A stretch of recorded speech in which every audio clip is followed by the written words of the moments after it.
اللہ اکبر، 18 کی 19 کا پورا دن گزرا، 20 کا پورا دن گزرا، یہاں تک کہ 21ویں رات کی شب آ گئی۔ اب میں کیا بتاؤں آپ سے نہیں معلوم کہ 19 کا پورا دن علی کے گھر میں بچوں کو کیسے گزرا، کیسے سحری ہوئی، کیسے افطار ہوئی نہیں معلوم۔ 20 کا پورا دن کیسا گزرا ہے امیر المومنین کے گھر کا نہیں معلوم۔ آ گئی 21 کی رات، آج کی رات شب شہادت امیر المومنین، اللہ اکبر۔ ایک وقت وہ آیا کہ امام علیہ السلام نے وصیت کرنا شروع کی۔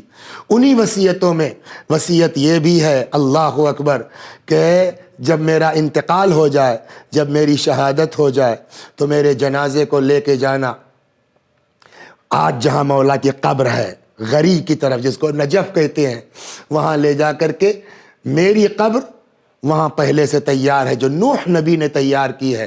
تم کو کچھ نہیں کرنا، پیچھے سے جنازہ اٹھا لینا، آگے سے جنازہ خود اٹھے گا، لے کے جانا اور وہاں قبر تیار ملے گی، وہاں پر قبر لاش کو میری دفن کر دینا۔ اللہ اکبر۔ غسل دیا گیا، کفن پہنایا گیا، جنازہ تیار ہو گیا، اور اس طریقے سے جنازے کو لے کے چند لوگ کوفے سے، البتہ ایک کام یہ بھی کیا ہے امام حسن علیہ السلام نے، بعض روایتوں میں یہ ہے کہ کئی جنازے کی شکل بنا کر کے مختلف سمتوں میں روانہ کیا، کچھ مدینہ کی طرف، کچھ کسی اور کی طرف، اور پھر خاموشی سے یہ جنازہ لا کر کے غری میں، نجف میں دفن کر دیا گیا۔ اور یہ اس لیے کیا گیا تاکہ ان خوارجوں کو پتہ نہ چلے کہ مولا کائنات کو کہاں دفن کیا گیا ہے۔ اور اس کی وجہ میں جو بتایا جاتا وہ یہ بتایا جاتا ہے کہ ان کو ایسی دشمنی تھی امیر المؤمنین سلام اللہ علیہ کو سے کہ اگر ان کو پتہ چل جاتا کہ مولا کائنات کہاں دفن ہے تو ہو سکتا ہے کہ یہ قبر کو کھود کے امیر المومنین کی لاش نکال کے اس کے ساتھ بے حرمتی کرتے یا اس میں آگ لگا دیتے۔ لے جا کر کے غری میں، نجف میں مولا کائنات کو دفن کر دیا گیا۔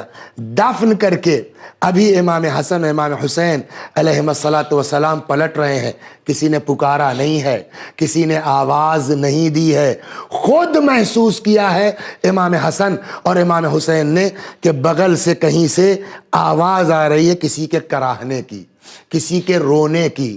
امام علیہ السلام پلٹ کے دیکھیے، ہمارے یہاں آپ کے یہاں کہ اگر کسی کا باپ مر جائے، کسی کے ہاں کوئی کیجولیٹی ہو جائے، کوئی حادثہ ہو جائے، کوئی فقیر آپ کے پاس آ جائے کچھ مانگنے کے لیے، تو آپ نہیں بولیں گے، دوست یار کہیں گے کہ بھیا اس کا باپ مرا ہے، تم کہاں چلے آؤ، کسی اور دن آنا۔ لیکن یہاں اس نے کچھ نہیں کہا تھا، امام کے کان میں آواز پہنچی، امام حسن اور امام حسین علیہم السلام خود اس طرف چلے گئے۔ کیا دیکھا؟ کھڈر میں، خرابے میں ایک نابینا ہے، پڑا ہوا تڑپ رہا ہے، گریہ کر رہا ہے، رو رہا ہے۔ کہ امام حسن علیہ السلام نے پوچھا کیا بات ہے، کیوں گریہ کر رہے ہو، کیوں رو رہے ہو، کیوں تڑپ رہے ہو؟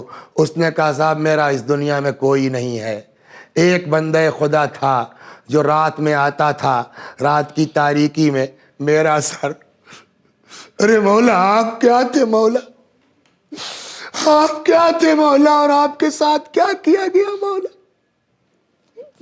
وہ نابینا کہتا ہے کہ کوئی تھا جو آتا تھا رات کی تاریکی میں، میرا سر اپنے زانوؤں کے اوپر رکھتا تھا، اپنے ہاتھ سے روٹی کے لقمے بناتا تھا، لقمے میرے دہن میں ڈالتا تھا۔ پتہ نہیں کیا ہو گیا ہے، آج 3 دن ہو گیا ہے وہ بندہ خدا میرے پاس نہیں آیا ہے، میرا کوئی اس دنیا میں نہیں ہے۔ امام نے کہا بھائی تم نے کبھی نام نہیں اس سے پوچھا کہ وہ کون ہے؟ کہا آپ بتائیے، کوئی اتنا احسان کرے اور بھائیلا میں نام نہ پوچھوں گا؟ کہا میں جب بھی اس سے نام پوچھتا تھا وہ نام نہیں بتاتے تھے بلکہ ایک جملہ کہتے تھے، کیا کرو گے نام پوچھ کر کے؟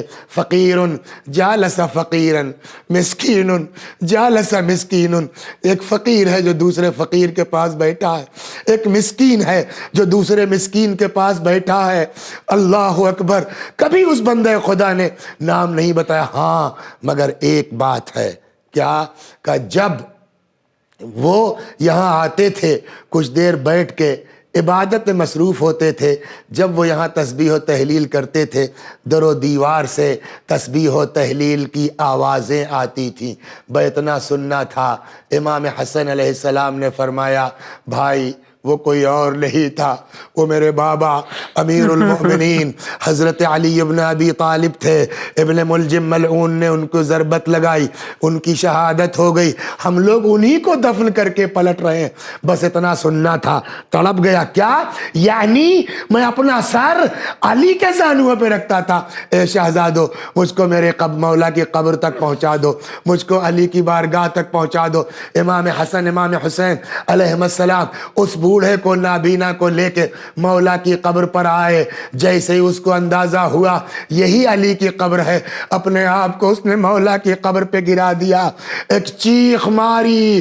کہتے ہیں اسی چیخ میں اس مومن کی روح قفس عنصری سے پرواز